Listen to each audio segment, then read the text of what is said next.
All right, folks. We have audio because we record. Thank God we're recording this audio individually. This episode, ladies and gentlemen, just won't have video for the second half of it. So I'm just gonna give you all the announcement. I guess I might even cut this up and put it first. Yeah, we lose video halfway through. That's because I'm dumb.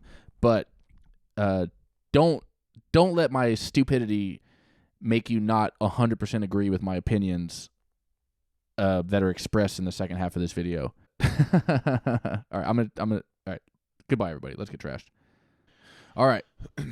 Forget it. Forget about it, as they say in Ireland. Forget about it. Ladies and gentlemen, welcome back to another Zoom episode of Let's Get Trashed. I am your host, Nick Tazzo. As with me, as usual, is my good pal Jimmy D. Hi, guys.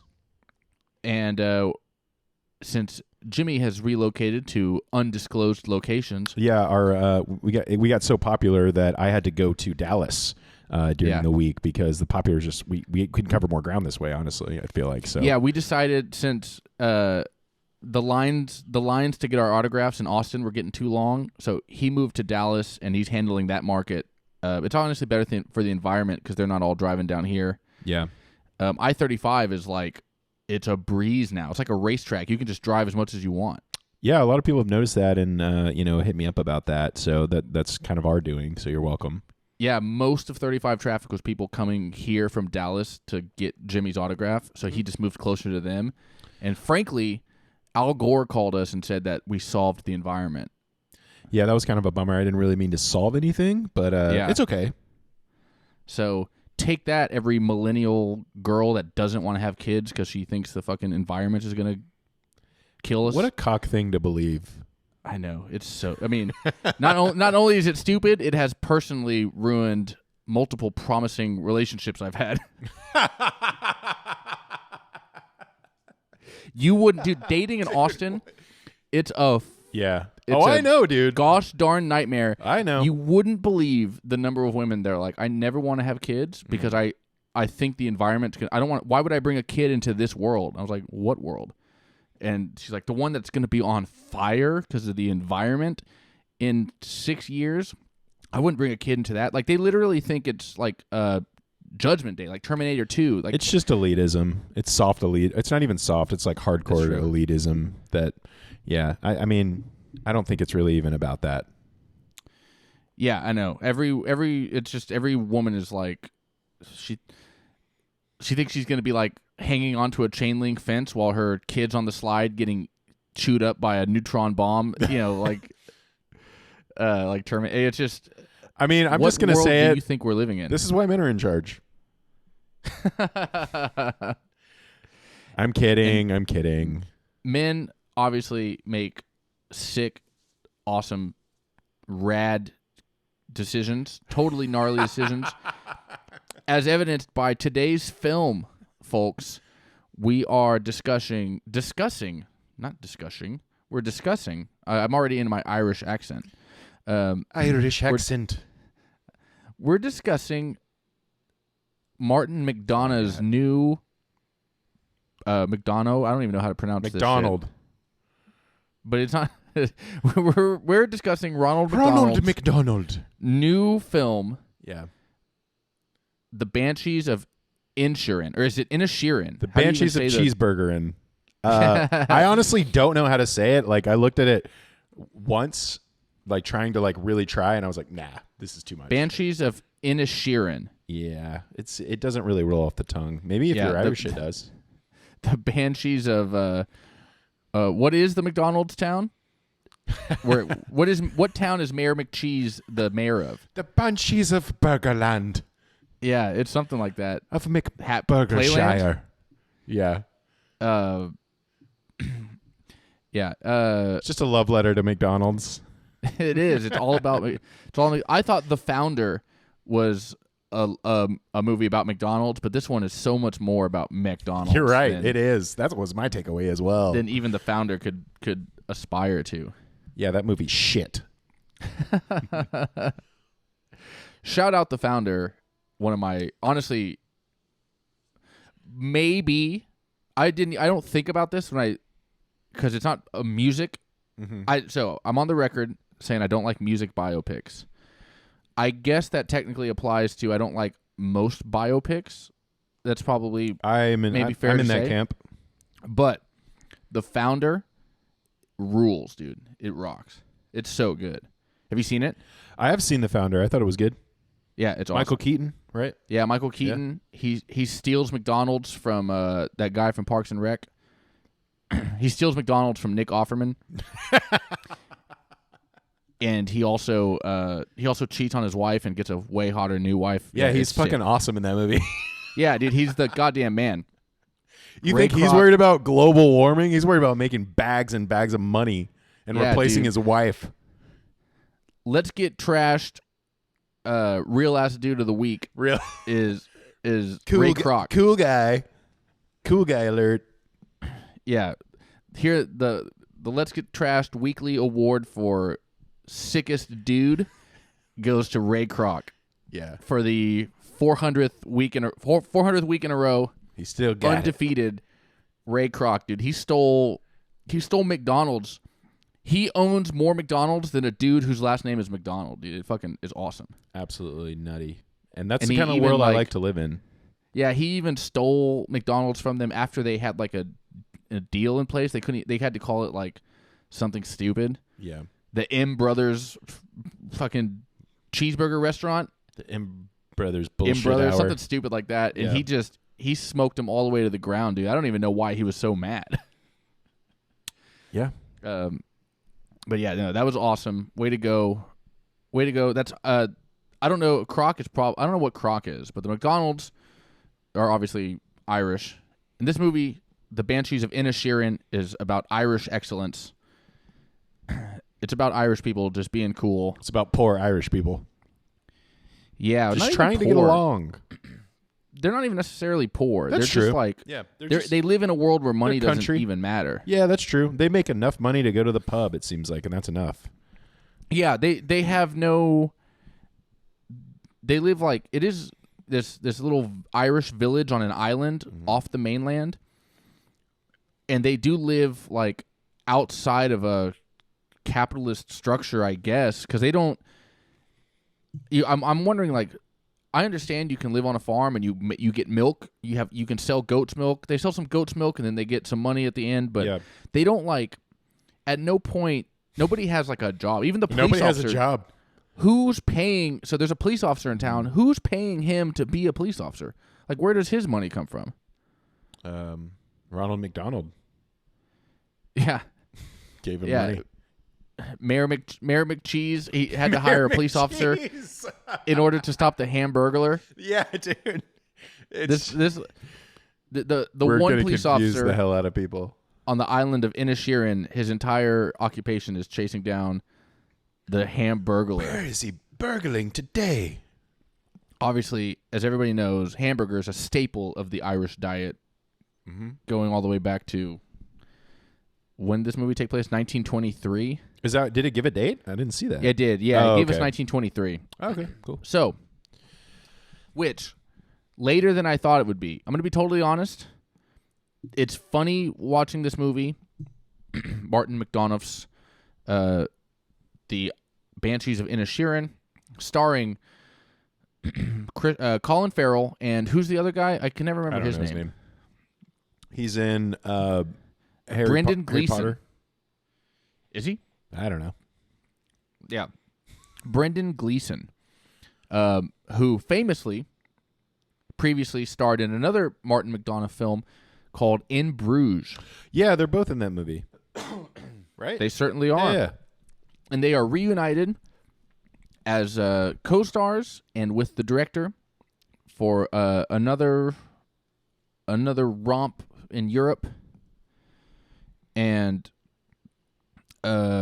super interesting. I thought the movie, or what are you talking about? The movie. Yeah, it's great, man. It's so fun. The whole thing is sick. Like, I loved it. I thought it was like hilarious. It was so funny. It was pretty funny. It It's way more like intense than I thought it would be. Towards the end, I thought from the trailer, yeah, I genuinely thought this was going to be like kind of a heartwarming comedy, mm-hmm. and it's not.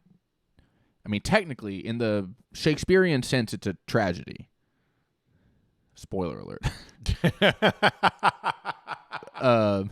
Well, it has itself listed as a drama comedy, and I think that's the perfect genre. For sure. Yeah. I will say, right off the bat, we'll do some trailer talk at the beginning. And I think we've talked about this trailer on an episode of Trailer Trash. Love analyzing the trailer after seeing the movie. I think it's so important. It's an important conversation. So tell me, what do you think is your number one takeaway? Well, what's like because I've got the number one thing that I want to say about this trailer, but I want you to go first. Yeah, my perception was, mine might be obvious. Well, I don't know if it is or not, but I thought it described exactly what I was going to get into in like almost the perfect way for a trailer. Like, it gave you the mood and the theme. It kind of gave you the plot, but really didn't need to. And then I felt like it was like a true representation of what the film was going to be, personally. Okay, interesting. I thought the movie was funnier than the trailer actually like intended. Really interesting. Personally, yeah, I thought it was going to be funny, but like there were some lines I was like dying laughing at. Like, I really enjoyed this style of comedy, and I don't know what that is, or if that's just like you know, not necessarily English comedy, but the lines Absolutely are very not. dry and sort of like, you know, there's no jokes obviously, but the lines are just so good. It's almost like Napoleon Dynamite if it was Irish or some shit to me. Like, all the lines were just so funny. Like, I just want to say them all the time. They were. It's really funny.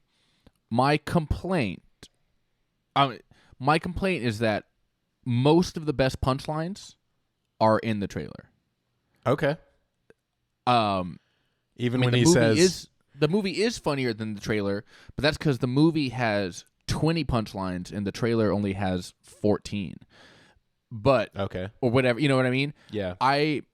Most of the funniest parts, while still enjoyable when I'm watching the movie, I knew that they were coming because they had put it in their trailer. They put so much funny in the trailer to make me think this was like going to be a straight up comedy. Yeah. You know, I mean, some dramatic elements, an adult comedy, not like fucking Step Brothers or you know, it was going to be fun.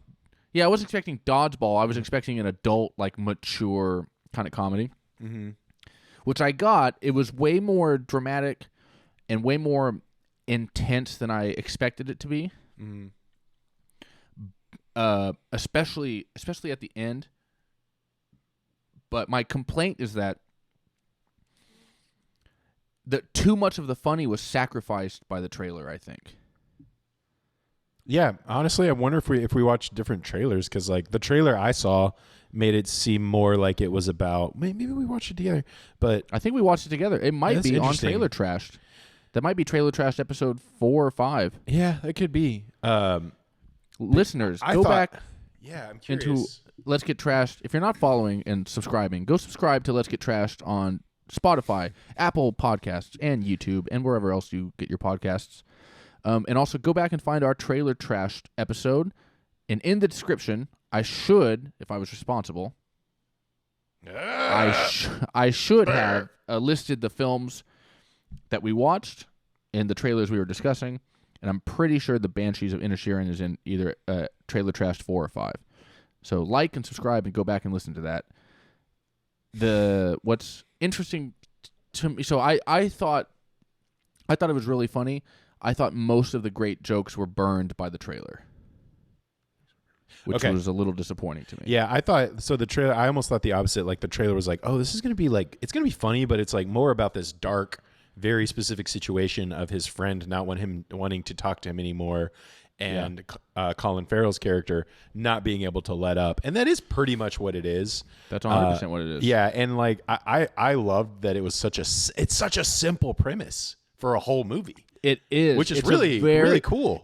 So it was originally written to be a play. Oh, okay, interesting. Because Martin McDonough is a playwright, Oh. I mean, he's a film writer and a film director. He's a million different things. Yeah. But he's a playwright, and so this was going to be a play, and then it kept growing past the play, and he turned it into a screenplay, and then it became a film that he directed. Gotcha. So, but yeah, it is a very simple premise. First of all, I mean, dude, just thinking simple about some premise, of the lines and some of the movie just makes me laugh. Yeah, it's a beautiful film. It's a beautiful film. I think I mean, not in any particularly cinematic way, although there's a couple really cool shots that I thought were like striking that I noticed. It's just a beautiful island. It's probably not hard. But the fact is, it's in the most beautiful place I've ever seen. Yeah. This island off the coast of Ireland, with all these like brick walls and this beautiful pure green. It's why they call it the Emerald Isles. I finally understand what the heck they're talking about. Yeah. The emerald. It's just beautiful and green, and this place is like pristine waters and these cliffs above the water and these beautiful green fields. It's one of the most beautiful settings I've ever been. I want to go to Ireland now. I'm sure the bookings for Ireland like get an uptick after, seeing like people seeing this movie. Have to at least a little bit. Yeah, maybe. I don't know how many people I don't know how many people watched this movie. I don't know how successful it was. I've been recommending it. This is one that I've been going out of my way to like recommend. All right, we're getting it out of the way. I'm recommending it highly as well. This might be one of my favorite movies of like the whole year. Honestly. Okay. Yeah. Interesting. Me too. I don't know. I don't know why I'm like not. I'm definitely less enthusiastic about it than you are. I'm glad that you're having so much fun. I'm happy to see Jimmy D with a smile on his face. Thanks, dude. Yeah, no, it was fun. I really, really enjoyed it. It was sick. I loved it. It's very like obviously excellent, very competent like filmmaking. The story is incredible. The dialogue, the writing, and even all the acting was, I thought, tremendous. I just thought of a caveat though. It is heavy Irish speaking language. So if you have not seen an Irish TV show or heard a lot of like Irish people like speak, I used to watch like Dairy Girls for a little bit, so I could kind of follow it a little bit. But at first it was really difficult for me to watch that show. But it's pretty much that, like you really do have to like pay attention, and because at first you're like, what the fuck are they saying? Like they're speaking fluently and pretty fast. They're speaking at the cadence I think that the language is supposed to be spoken at. Normal people would speak. Yeah, they didn't dumb it down for American audiences for sure. No, not at all. Which is fine. I had some trouble at the beginning of the film, and then I settled in. Same. And I was like, I just got it all after that. And frankly, it's also a thing of like, if you miss a word here and there, it's really not that important. Mm-hmm. It's genuinely fine to miss a few things in a film. But yeah, you're right. It was tough. I didn't know Colin Farrell's name until I got out of the theater and checked it out on IMDb. Yeah. I honestly forgot it. Everyone has names that you never say except his sister's name, which I forget. But they all have really Irish names. Yes. Colin Farrell is Padraig Sullivan. It's the super Gaelic. It's the Gaelic version of Patrick Sullivan. In America, he would be Patrick Sullivan, but he's got the Gaelic. But didn't name they of say it like a weird way? Like they said Padraig. No, they didn't say the full name. They called him Pole or something like that. They called him Pat. Okay, but just with their accent, it sounded different. With their accents, it sounds weird. Yeah. But they said Padraig a couple times. But again, with an accent, I can't even like replicate it right now. Yeah, he's Patrick's. Yeah, those accents were like incredible. It wasn't like you hear Goofy, someone impersonating an Irish accent. It's like this was not that. No, this was like legit. I mean, they're all actually from Ireland, so they can all just do it. I wonder if there was some sort of like Brendan Gleeson was Colum Doherty. Which, that was the easiest one. Yeah, Colum. Yeah, he was the easiest one. Siobhan, that's Colin Farrell's sister by Carrie Condon. Her name is Siobhan Sullivan or whatever the Gaelic version of Sullivan is. Yeah. Siobhan is a name I am I'd never heard that name before. Neither have I. Until like a year ago. Yeah. There's a character named Siobhan in a Gillian Keeves skit. Shane Gillis and John McKeever, their skits that they put on YouTube. So the good. one Trump speed dating. One of the Kyla Fox plays. She's another Philly, comic like all of them. Or she's part of the Philadelphia scene, just like Gillian Keeves. She plays Siobhan, and I'd never heard of that, but she's wearing a name tag that says Siobhan, and that's like the first time I heard that name, and then I've heard it several times after that. So I was right there as soon as they said my sister Siobhan. I was like, I know what that is. Oh wow. And then all the other stuff is pretty simple, I guess. Sheila, Barry, Pat, all that kind of stuff is normal. What was his friend's name? Like the town idiot's name? That was Barry. That was Barry. Oh, okay. Yeah, he was Barry. Oh shit. That actor's so good too, man. He was awesome. He was Barry Kagan. Okay. Kagan. Yeah. Yeah, Barry Kagan, the town idiot. So, it's. I mean, this movie's great. Yeah, it's exactly. So it's a beautiful setting. It's 1923, but they're on an island, so it's even older than 1923, which is also kind of genius. Mm-hmm. It's 1923, but you don't have to dig up any 1923 cars to make this shit look realistic. True. Yeah, you just need some buggies and a cow. At the exact same time where that this is happening in Ireland, where season 1 and 2 of Peaky Blinders is going on. Really? They don't even know about that drama. Yeah, Peaky Blinders is a great show. That's season 1 and 2 is like in the 20s, I think. Mm-hmm. In Manchester, they're in northern England, but they're all Irish that are like living in England. Yeah. So they're in Manchester doing, crime. I'm pretty sure the Titanic sank. This is the only thing I can remember. I'm trying to think of something relevant. But the Titanic sank in like 1912, I believe. So they would have had that. I thought it was earlier than that. No. Okay. I'll take your word for it. I don't remember. Yeah. So that would have been fresh on their minds, somewhat fresh. 1912. Wow, I really nailed that. Was it really 12? Yeah. Nice. Okay. Yeah. So this whole thing is like, but because they're on an island, they don't have any cars. They're all poor. They're just farmers and townsfolk and whatever the hell people. I mean, they're just getting over the Titanic sinking. Yeah. They're it's like their 9/11.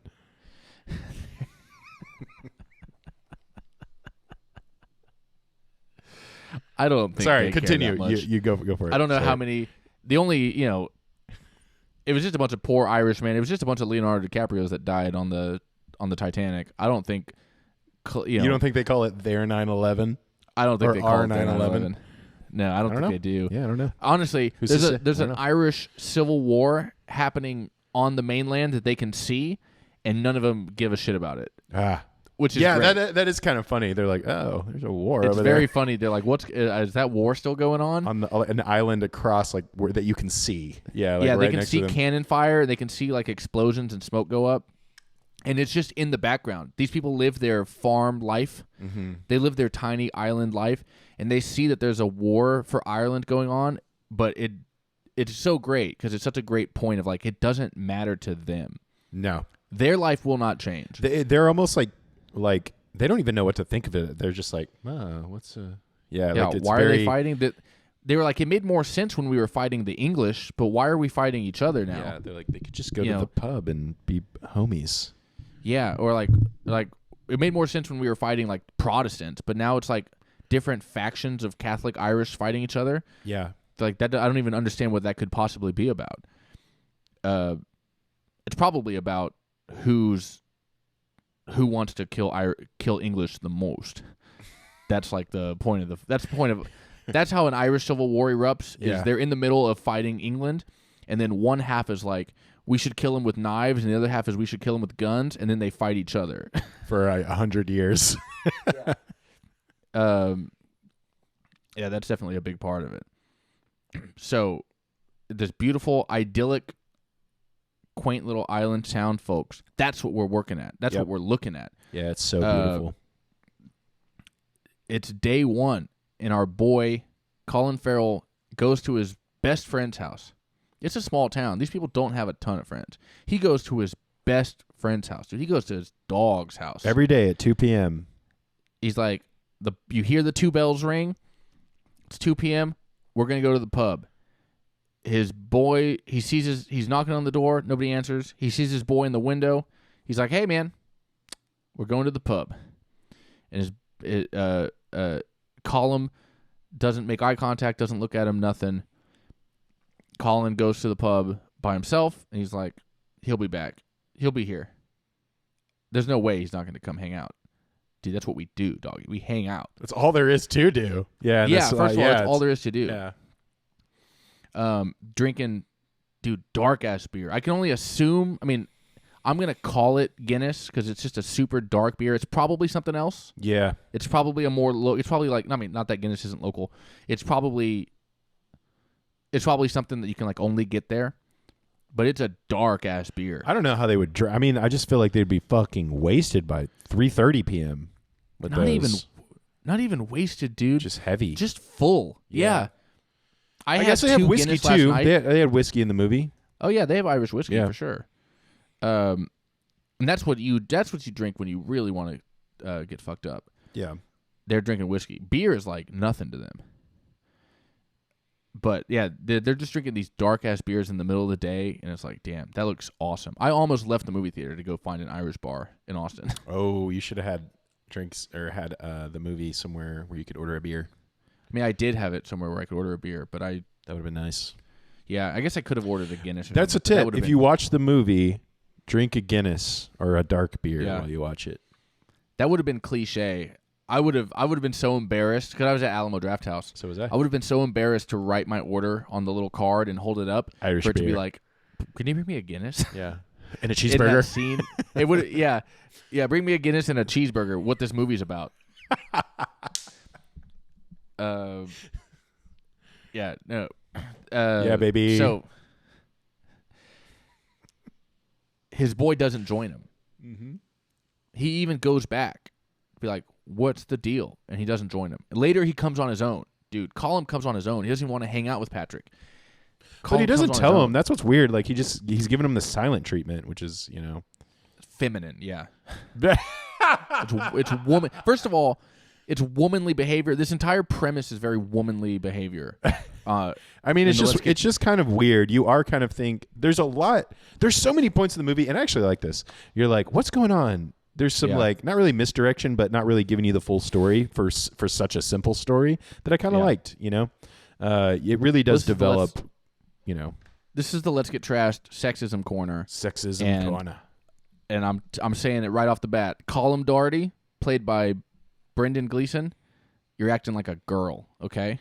Yeah, he's being a little much. When he's like, we're not friends anymore. I was literally, so that's the whole point of the movie, is that this guy wakes up and he decides he doesn't want to be friends with Colin Farrell anymore. He doesn't want to be friends with Patrick anymore. Mm-hmm. Because while admittedly a sweetheart of a man, he finds his best friend, Patrick, to be very boring.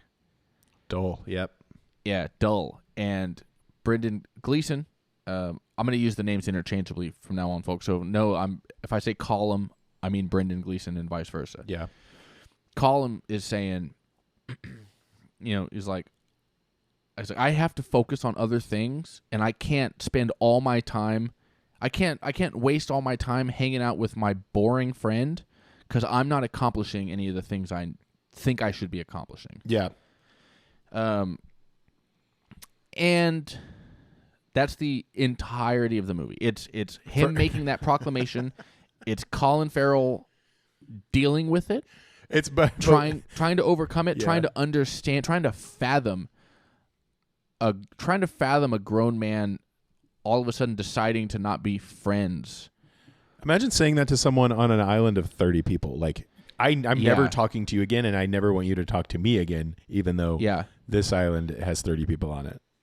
For sure. So Not- so everyone knows on the island what's going on too. Everyone's like, it's very obvious. This is the it talk turns of the town. this town Yeah. upside down, dude. It's so funny. It rocks this little community. Everyone more fucking knows so, what's going on. More so, dude. There's I don't even want to spoil this, but there's another big bombshell that gets fucking dropped. And none of the characters even give a shit, dude. Like in the middle of these two guys fighting about their dead friendship. Can you hint at it? I'm trying to remember. Or will it it's about the ruin it? police officer. Oh yeah. Mm-hmm. And this big bombshell gets dropped in the middle of these two guys fighting about their dumb friendship. And the next morning, everybody in town is like, I can't believe they're still not friends. Like it's still everybody was at the pub when this huge revelation happens, and nobody was like, "Whoa, wait, what the fuck?" Yeah. Nobody reacts to the thing that is inarguably way bigger. They're still like, "Man, I can't believe this dude doesn't want to talk." Mm-hmm. They're like, "Well, we just have our 9/11. This could just be a weird time for us." They just can't. They can't cope. They're still. It's been 11 years since the Titanic. Yeah. None of these people. These people probably didn't even know about the Titanic. I think they would. No, maybe they did. They had like news newspapers. reaches them. Yeah, they had some news. Yeah.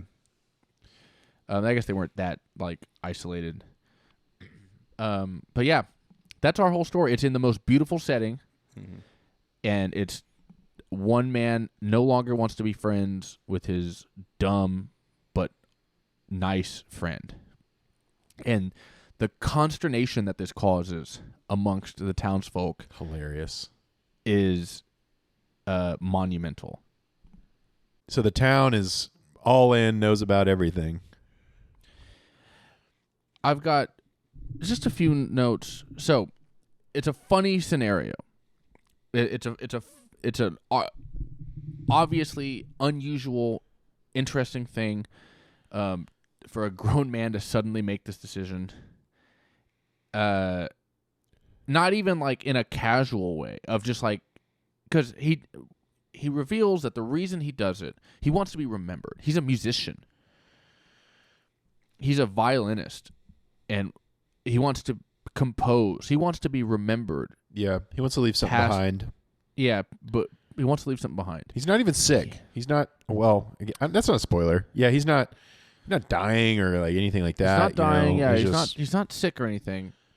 He just doesn't want to bullshit anymore. There is talk, and there is 1920s talk of despair. They do say the word depression in one part of the film. Yeah. But he calls it a despair himself. This is being Colum, the violinist. So there's a little bit of an acknowledgement of what we would nowadays refer to as mental health issues. Bullshit. Yeah, exactly. Bunch of 100%. It is actually bullshit. It is 100% fake bullshit in disguise, just being an asshole. Fake news. Yeah, The first fake news. But he just decides to cut off all contact with his formerly best friend. Not even saying because he says I don't spend enough time working on my music. I don't spend enough time playing my violin. I don't spend enough time writing music because I spend so much time talking with you in the afternoons. Yeah. But I mean, first of all, you could say, "Hey, man, instead of going to the bar at 2 PM and staying there till midnight every night, I'm gonna meet you at the bar at 5. Let's do the bar at 5 nowadays. Yeah. I'm gonna take those 3 hours I'm gonna spend 3 hours a day playing violin and writing. Or you know what else you can do? Pretty easily, considering the fact that you're an Irish peasant on an island who doesn't have a fucking job anyways, is why don't you just write your music whenever the fuck you want? Yeah. Absolutely. You don't have anything to. You know what you do all morning before your boy shows up at 2? fucking nothing, dude. You don't have a job. This is not a world Yeah, where it doesn't like, even really say how he makes his money at all. Like, there's no we really get a background or brief history glimpse on of- him at all. Exactly. We get a brief glimpse of like what Patrick and Shaban, the brother and sister, what they do for finances. They sell goat milk and they have a cow or something like that. So every week they sell their milk to the shop and they collect some money, and that's kind of, they probably do more farmy type shit, but that's the only thing they show us is just the milk thing. Yeah. Just to give us a quick, just to They justify do make their money. existence. But mostly just fuck around. They're doing something. Yeah. And what's insane is that they don't show us anything about what Colin does except play violin. I guess he teaches music lessons. I thought he just started to do that, though. I think he just started to do that. So that could So definitely be income. That's income. For sure. Oh, yeah, Yeah, he's for getting, sure. he's getting paid for it. Yeah, that makes sense. Okay. Yeah. But again, But before that, you can scale back your time with your buddy and be productive. You don't have to like cut him out of your life entirely. But that's also what he does. it's And pretty there's a lot of clear funny- that there's a there's- jam sesh every single night at the bar. Yeah, Like, you could literally all the just be like, time. hey guys, I got a new tune. Y'all want to work on it? All the time, and his buddy is more than glad to hang out and watch them play their songs. He can't even he's join not in. Yeah, with that. interfere. Yeah, he's not like interfering. So here's where the movie gets real. And if you, I don't know. I'm not gonna do like I'm not gonna do a spoilers like voiceover to be like skip to whatever. But this part is gonna be a little bit of spoilers. Again, it's a drama. He says this in the trailer. He says, if you talk to me again, I've been very clear with you, I don't want to be friends with you. If you talk to me again, I'm going to cut my finger off with this old-timey scissors I have that to me are current-timey, but anybody watching this, they're old-timey. I'm going to use these current-timey scissors to cut my finger off. Yeah. And everybody's like, dude, shut the fuck up. He's going to cut his fingers off. And some people are like, you don't. His best friend or his other friend Barry, the weird kid, is like, dude, you don't want to even just see if he means it. Just see if he's for real. Try it, dude. Yeah. And here's what's fucked up that I didn't expect. And again, spoilers. This motherfucker cuts his finger off. Yeah, I wasn't going to say it wasn't on the table, but I didn't think it would actually come to that. I didn't think it would actually come to that either. Yeah. And I certainly didn't think it would come to where it come. I didn't think it would go where it ended up going. Yeah. Same. Because throughout all of this, they just keep getting deeper and deeper, and poor, dumb, dull Patrick, he keeps misconstruing things. He hears something, he keeps seeing a silver lining. He keeps thinking the storm's about to break, and that he's going to mend this. He's still trying to mend the breakup. And it's too clean of a breakup on the other guy's end, where he's like, what the fuck? It's not a clean breakup. Like, you're still my friend. Sure. Why aren't you talking to me?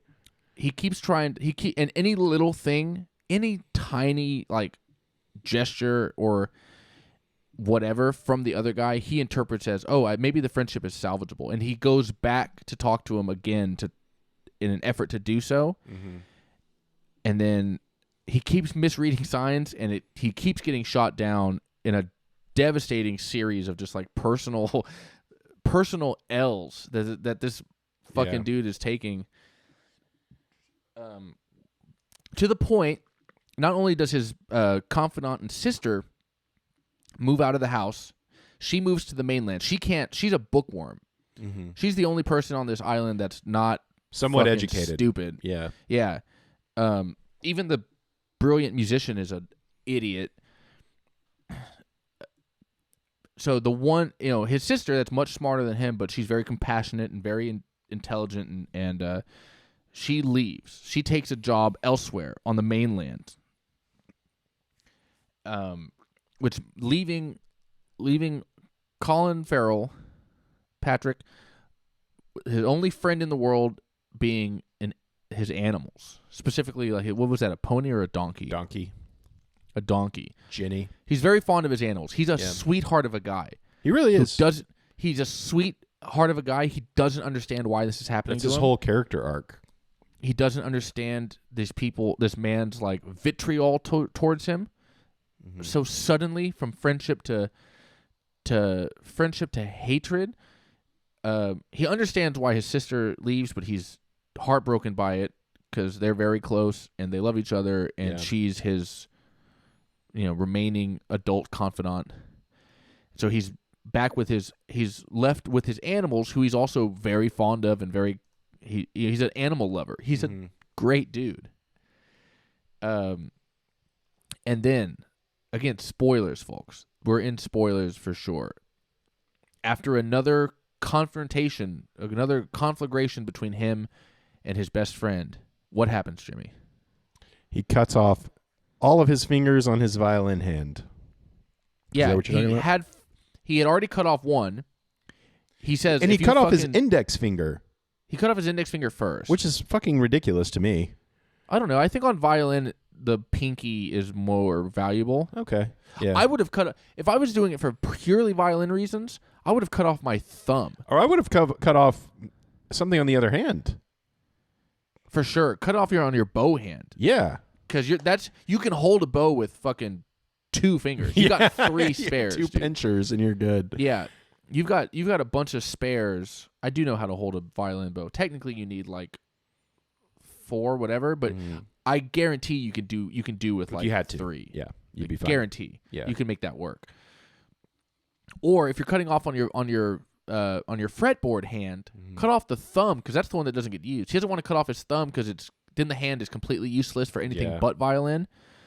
But Mr. fucking artist over here wants you commit, asshole.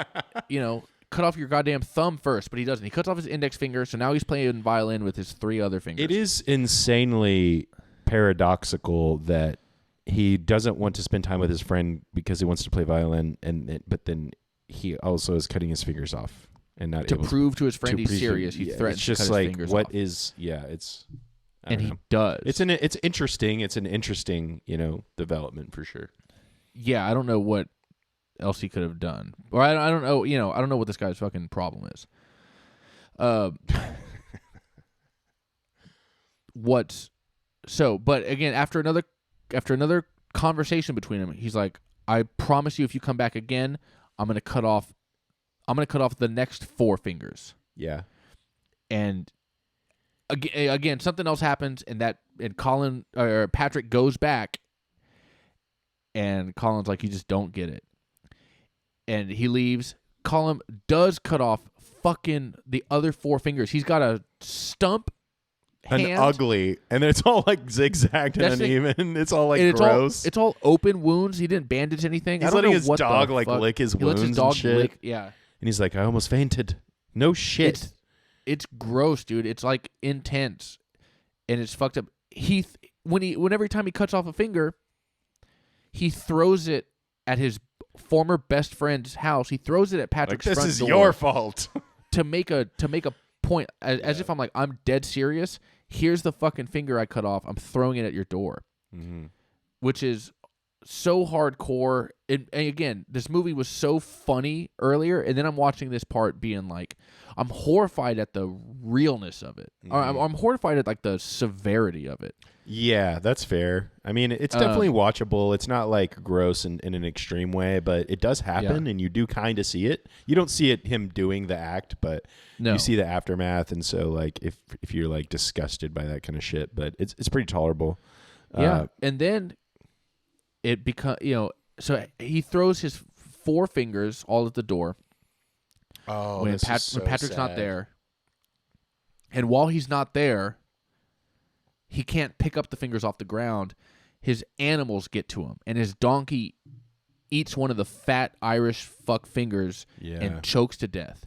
That's like his favorite so animal. His old best friend's spiteful act ends up killing his last confidant, an animal that he loves, and his last friend. His sister just left. Dude, the drama is so heavy. Like it sits so heavy on you in this movie. It's really good. And then the movie becomes fucking John Wick. Dude, he's on a vendetta. He's not a nice guy anymore. He's like, "You killed my dog. Our poor lovable sweetheart of a man is now. He's the most intense shit I've ever seen. He goes to the dude in the bar in front of everybody, and he's like, totally different man. Yeah, he's a different guy now. Yeah, you killed my donkey. He's like, tomorrow's Sunday. I'm going to church, and then at 2 p.m, I'm burning your house down. Yeah, with you. That's I don't what care it if you're is. in it. Hopefully you are. If you're in it or not, I'm burning the house down. But he's an animal lover still, and he's like, I'll make sure and get your dog out. Yeah, he hasn't completely gone over to the dark side. He's still a good guy. Yeah, but he's like, this is the consequence of your action. I'm burning this fucking house down. Yeah, and then guess what, dear audience of Let's Get Trashed?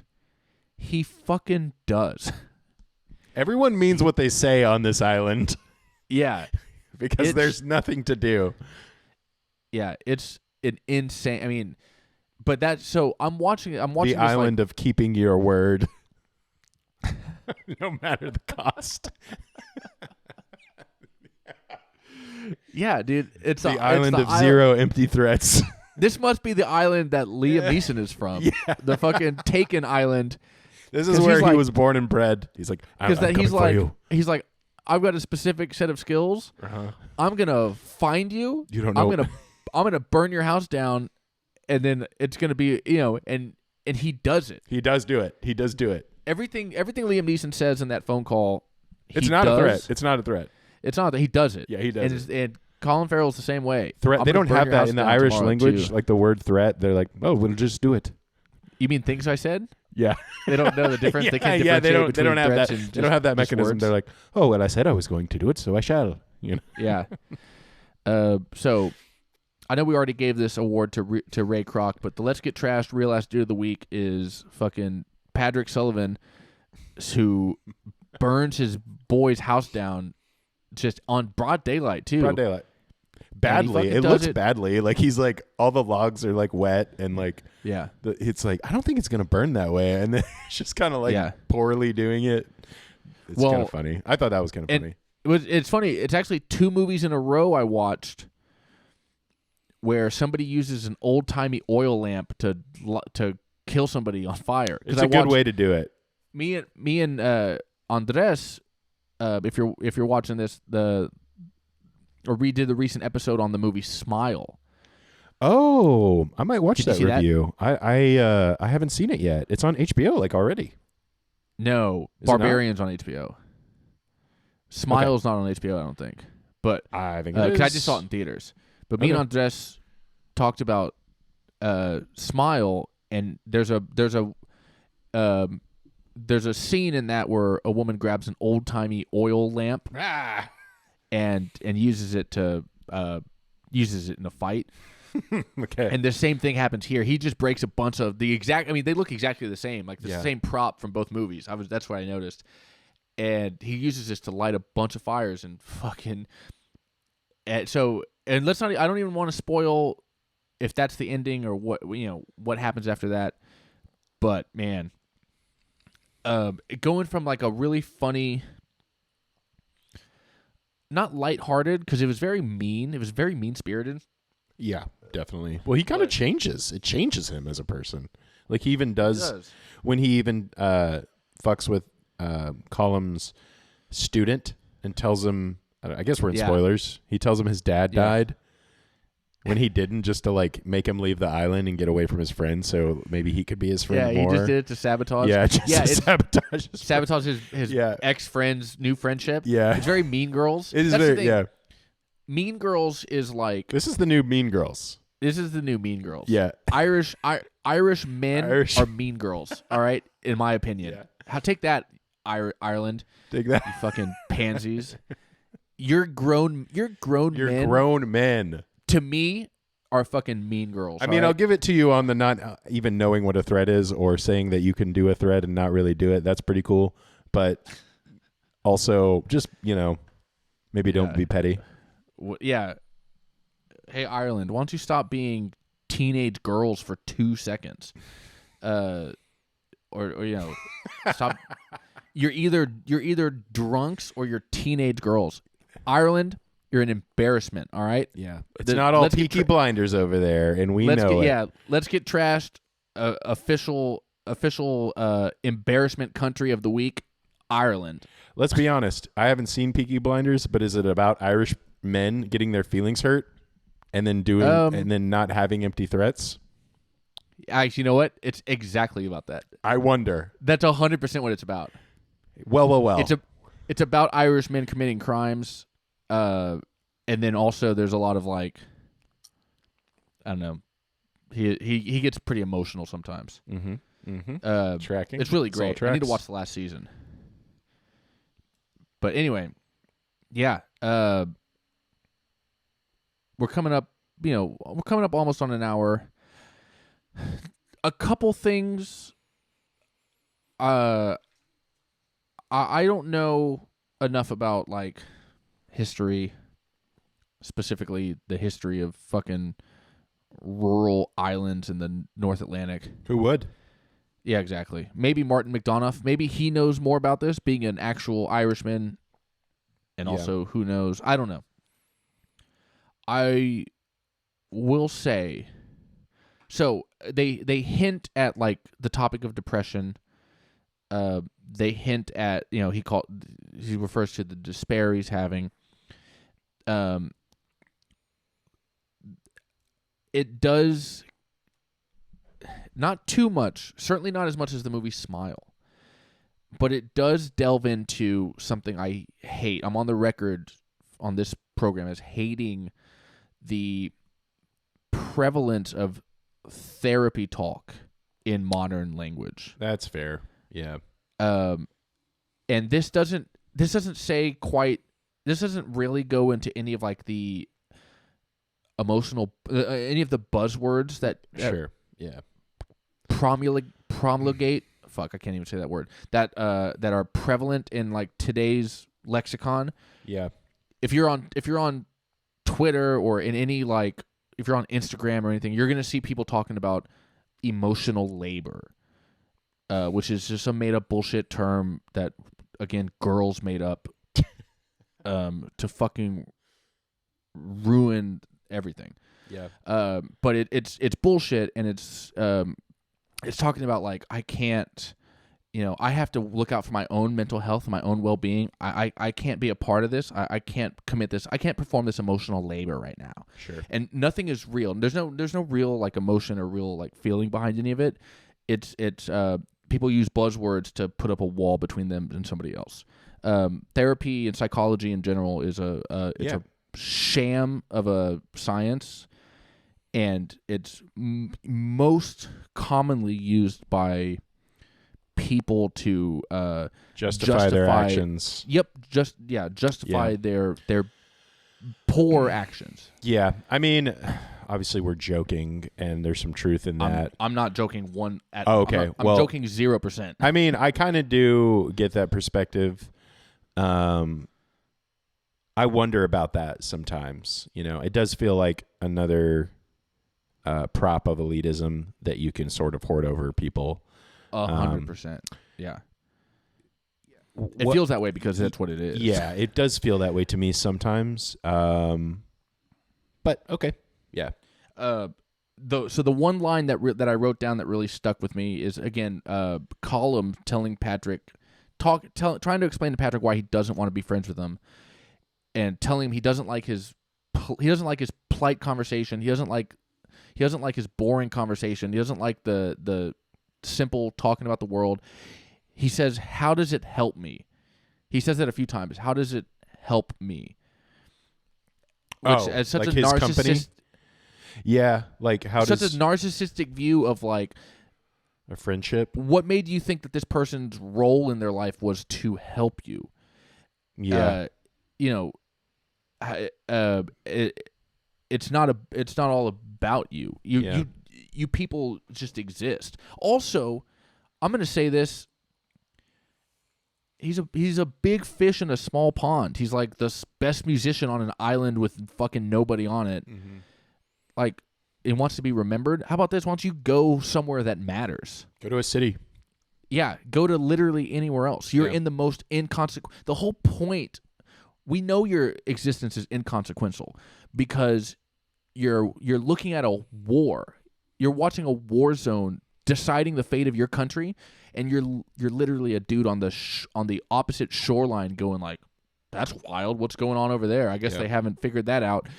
You're as uninvolved in the trajectory of your community and your country as anybody could possibly be. Yeah, you're getting drunk and writing music. Yeah, which is kind of what I'm doing while the world's burning. I'm doing it too, but I also don't I know, think... Yeah, I know I'm doing it. I don't think I'm some sort of genius who's like wasting his potential. I'm doing what I want to do. Yeah, that makes and if sense. I'm wasting something, that's fine. But I don't believe that there's a higher anything. Yeah. So for him to be this like... You're not going to cut people cynical off.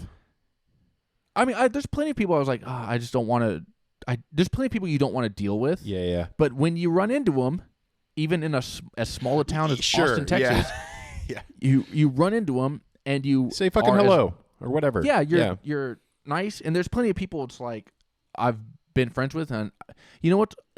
All you have to do is just not call them anymore. Mm-hmm.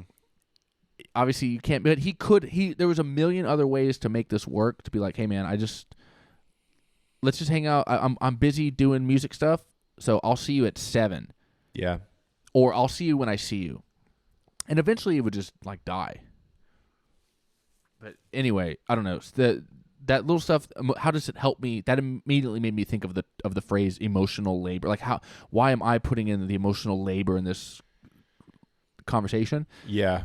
And it's a fake way to live your life, and it's a fake way of understanding stuff. It's like a forced perspective, making someone else feel like absolute shit for your narcissism.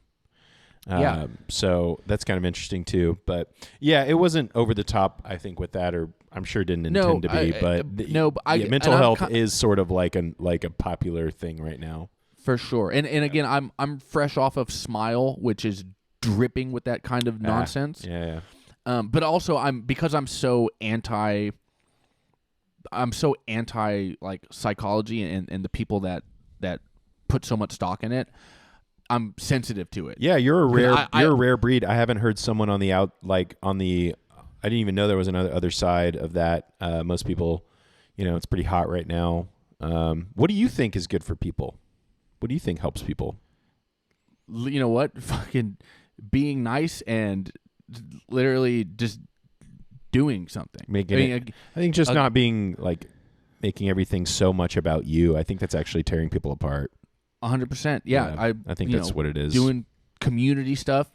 And the other thing is that I hate one of the main reasons I hate psychology, and especially its prevalence in like modern discussion and like vernacular, is I hate corporatism. I hate corporatism and corporate speak. And I do too. I hate so the way, fucking much, man. Yeah, I hate the way businesses talk in emails. I can't. I don't live in Dallas, dude. Yeah, I hate the way advertisers talk. I hate all this fake. I hate these fake discussions you have in meetings. Yeah, or the fake way we phrase things. Nobody says what they mean anymore, and nobody's honest. It's a lack of honesty, and that's a stain. It's a stain on your soul to live in a constant realm of like, if you have a office job, you're working 8 hours a day, sending emails like, all these fake. Every job's fake. It's bullshit. It's all fake. Yeah. And you send these like delicate emails with like corporate talk, and nobody says what they mean and what they want, and so you do that 8 hours a day, and that's bad. That's bad for your soul to be that dishonest all the time. Yeah, you're just kind of like a propped up robot. You're a propped up talk mouth for a fake company. Yes, but also you on a personal level, you can't just get to the point. Nobody can say what they mean. Yeah. It's why I was, every office job I've had, I'm like, I don't fit because I can't be real. I can't say in 40 words what should only take 5.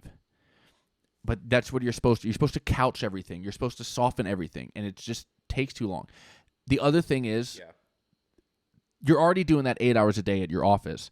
Now you have to do it now you have to do it 24 hours a day in your mind if you're therapist. So you can't feel your feelings anymore. You can't be honest about anything.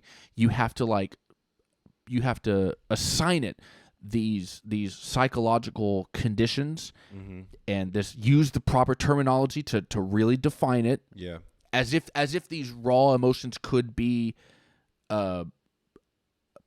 reduced, boiled down to a reduction of a single word, to a buzzword. Yeah.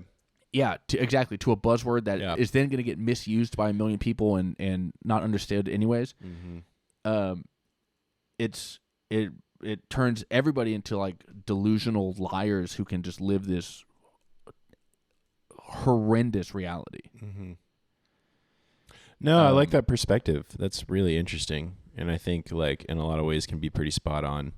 I've heard people say therapy, even close friends, that it's really helped them, and I think that it has useful options for people who really cannot express themselves naturally. If you need someone to talk to, and the only person you can talk to is somebody who's gonna, if the only person you feel you can talk to is going to charge you $200 an hour, That kind of sucks. yeah, I mean, A, that sucks, but B, if that helps you, by all means, Yeah. do what you think is best for you. But the problem is, I don't see a lot of evidence of like therapists giving out. I don't know. I've never been to a therapist, but I know plenty of people that go frequently, and I don't see any like Change. I don't see any evidence of the reality. I think reality is a lot more blunt than most of what's going on nowadays. Yeah. Then a nice therapy office. This kind of no, this is interesting. Maybe we don't. We can put it in. Yeah. I think it's fine. I'm not. No, it's. Yeah. I'm leaving it all in. Yeah. Sure. I'm not going to edit this out. Fuck that. Yeah. But that is my. And again, none of my complaints are intended to make our listeners think that this movie's not good. The movie's great. Yeah. No, there's tones of no, there's not tones of mental illness. I wouldn't say it's mental illness. I would just say it's like his friend needed to call him out in ways that he did as a human and say, dude, you're being a fucking asshole. And that's honestly the most of what needed to happen. Everybody said that to him. His priest says that to him. That's in the trailer. When he's like, is it a sin to just not talk to my... And the priest is like, it's not very nice. It's not nice either. So people are calling him out. And he leaves thinking that that's completely invaluable. Mm-hmm. He thinks that's a waste of time from his priest. It just makes that person spiritual, a narcissist. And then you're like, okay, 100%. Well, they're a fucking, like that's just their true self. Yeah. And then this poor bastard, such a sweetheart guy, he can't handle it. Yeah. And it everything, devolves. I don't even want to touch Barry's side plot. Although he was great. He might have been the best. Honestly, incredible. I don't know what makes somebody the best actor in a film, but transformation. That's exactly. Yeah. Thank you. As far as the transformative aspect of that guy, Dominic Kearney. So the character's name is Dominic. Dominic. The actor is Barry Keoghan. I love him, Dominic man. That Kearney actor is so sick. He was great. He's also in The Green Knight. He's always playing like cool characters. Okay. Yeah. Yeah, I don't know if I've ever seen him in anything else. I'll have to look at his IMDb. Everything he's in is cool. Recognize. But he did the most, unless he's like that in real life, he had the most technical transformation where he's like doing things. He's doing things with his face. He's doing things, but none of it's over the top. Mm-hmm. It seems very realistic and like lived in. Yes, it seems very lived in. He's the one that's Good way to put it. He's the one that's the most playing a character, I think. And I think you only need one of those in a movie. That involved, everybody else is like kind of Pat or Colin Farrell's the straight guy. He's the straight man, right?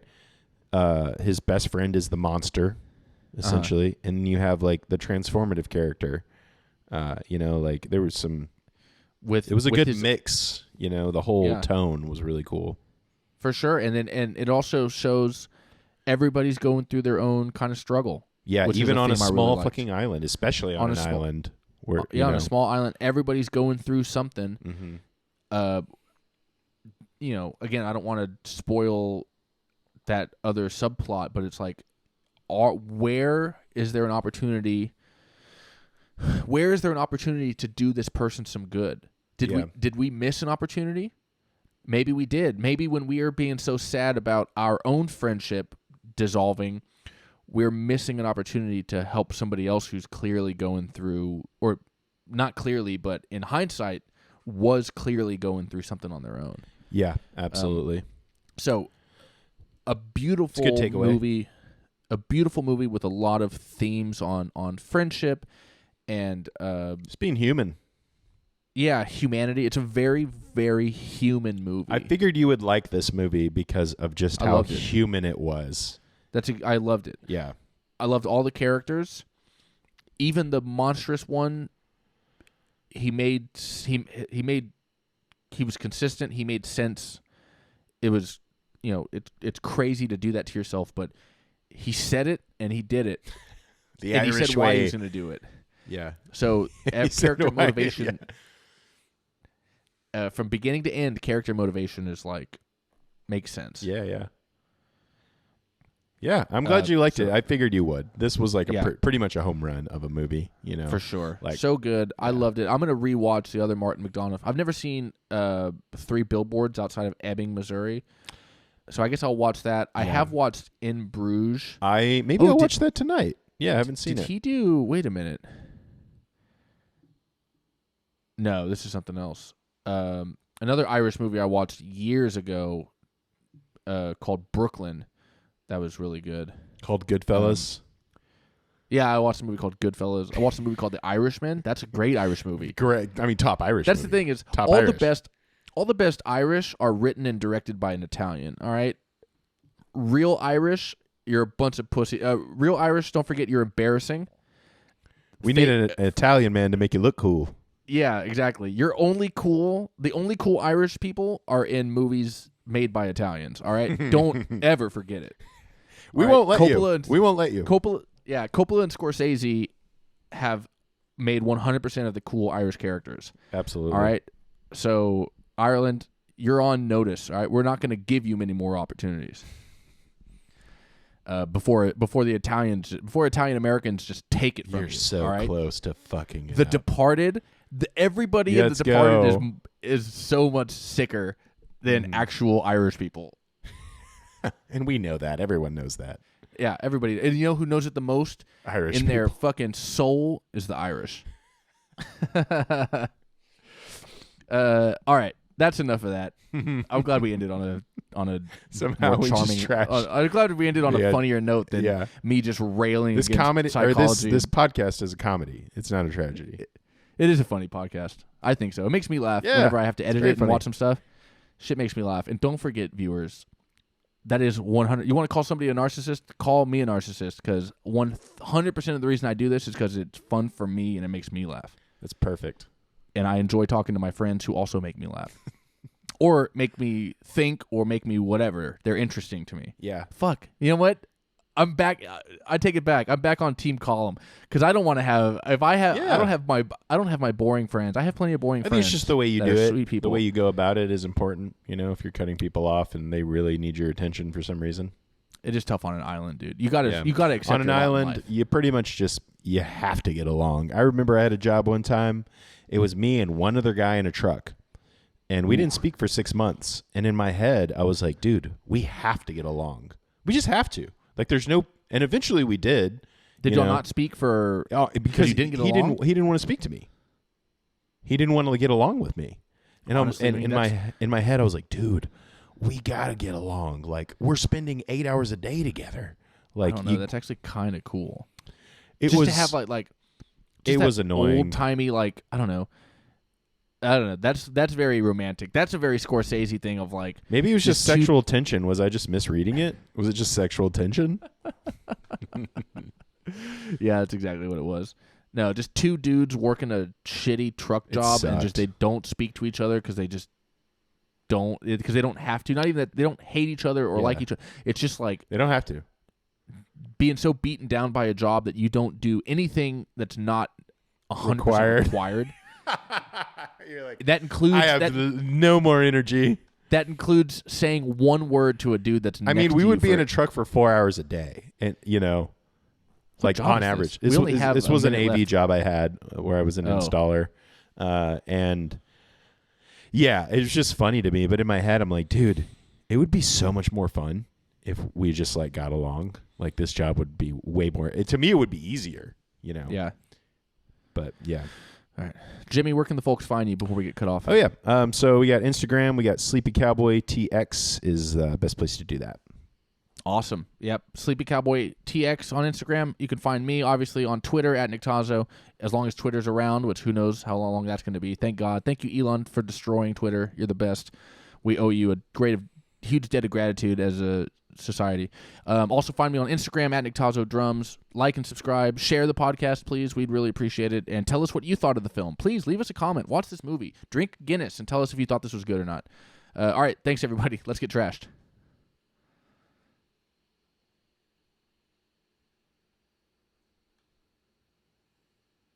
Wow. Is it really less than a minute? Is it still going? Dude. Did I not record? Did you not?